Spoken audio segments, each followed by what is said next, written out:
একটাই প্রয়োজন বিপ্লবী সরকার, এর বাইরে কোনো কিছু আমাদের নট ইম্পর্টেন্ট। মানে বিপ্লবের পরে যে সরকারটা দরকার, সেই সরকার যার সংবিধান বাতিল, বিভিন্ন কর্মকাণ্ড বাতিল, সেই পাওয়ার যার হাতে থাকে, এক্সট্রিম সুপ্রিম পাওয়ার বিপ্লবী সরকার থাকে।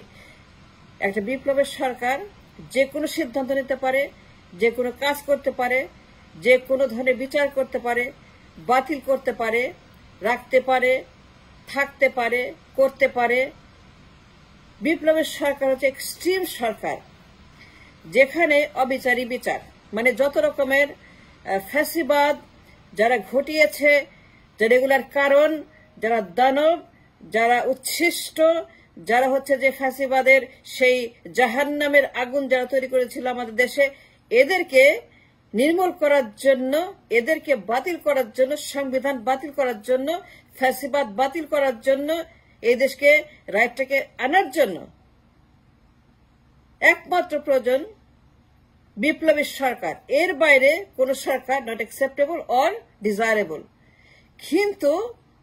কিন্তু কথা হচ্ছে যে এটা হয় নাই কেন? এই সরকার বাধা দিল কে? পেছন থেকে কলকাঠি নাড়ছে কারা? এই সরকার বাগড়া দিল? আর প্রত্যাশিত বিপ্লবী সরকার যে সিদ্ধান্ত নেবে, এই মলমিত্র সংবিধান বাতিল, মুজিববাদ বাতিল, আদর্শ বাতিল, ফ্যাসিবাদ বাতিল, বাকশাল বাতিল। 53 বছরের বাকশাল সরকার, 53 বছর পরিবারতন্ত্র, 53 বছর সাফারিং, 53 বছর এই দেশকে যারা জাহান্নাম বানিয়েছে, কিয়ামতের আগুন বানিয়ে ঢেলে আমাদেরকে পুড়িয়ে মারছে। কিন্তু যখন সুযোগটা আসলো, ডক্টর ইউনূস কেন সেখানে গেলেন না? তার কারণটা কি? না যাওয়ার পেছনে we demand A statement, I demand A answer, যে ইউনূস কেন গেল না? ইউনূস কেন সবকিছু ওভারকাম করে, যারা তাকে বাধা দিচ্ছে, আমরা জানি কারা দিচ্ছে, আমরা জানি কোন হিন্দুস্তানিরা বাধা দিচ্ছে, আমরা জানি কোন হিন্দুস্তানিরা এখানে বাগড়া দিয়েছে যে এইটা করা যাবে না, ওইখানে যাবেন না, এখানে যাবেন না, ওইটা না, এইটা না, আমরাই করব, আমরা না। বিপ্লবের পরে সকল অনাচার, অবিচার নিয়ম হয়ে যায়। সংবিধান বাতিল করে নাম্বার 1 প্রায়োরিটি। এই মলমূত্র সংবিধান, যা ফ্যাসিবাদের অভয়াশ্রম, ফ্যাসিবাদের হাব, এই সংবিধান এটা বাতিল করতে হবে সবার আগে। যদি ফ্যাসিবাদ মুক্ত দেশ চাই, এই নরক, এই জাহান্নাম পড়ে দেখেন কি আছে এখানে। দুনিয়ার ফ্যাসিবাদ, দুনিয়ার যত বাকশাল, যত রকম অন্যায় অবিচার, এক্সট্রিম সংবিধান, র্যাডিক্যাল সংবিধান,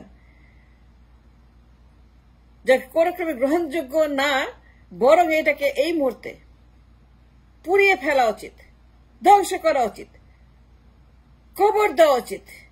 ডেঞ্জারাস সংবিধান, পারমাণবিক সংবিধান। আমি জানি, কারণ আমি পড়েছি।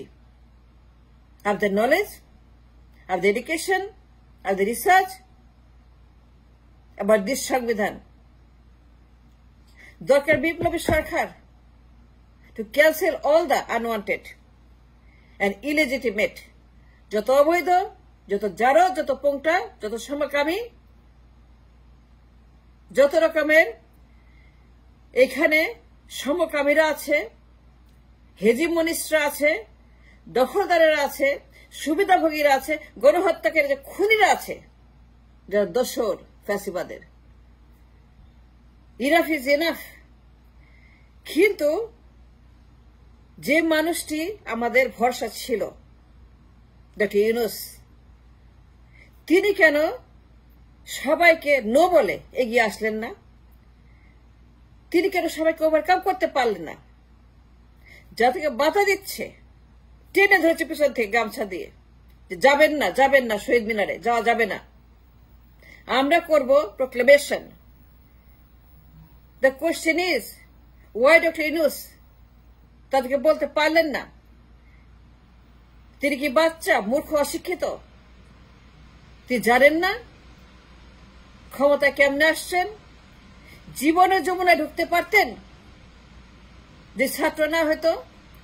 জীবনেও এই পদ পাইতেন, এই সম্মান পাইতেন, এই ক্ষমতা পাইতেন, যা একজন মানুষের জন্য কল্পনাও করা যায় না। কোন রকম পরিশ্রম ছাড়া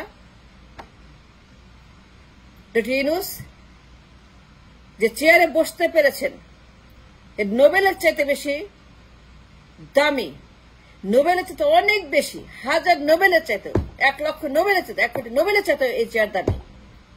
এই চেয়ার দুনিয়ার যে কোনো পুরস্কার চাইতে দামি, এই চেয়ার যে কোনো অর্জনের চাইতে দামি। কিন্তু আমাদের ছাত্ররা, বৈষম্য বিরোধী আন্দোলনকারীরা এই চেয়ারটা তাকে যেচে দিয়েছে।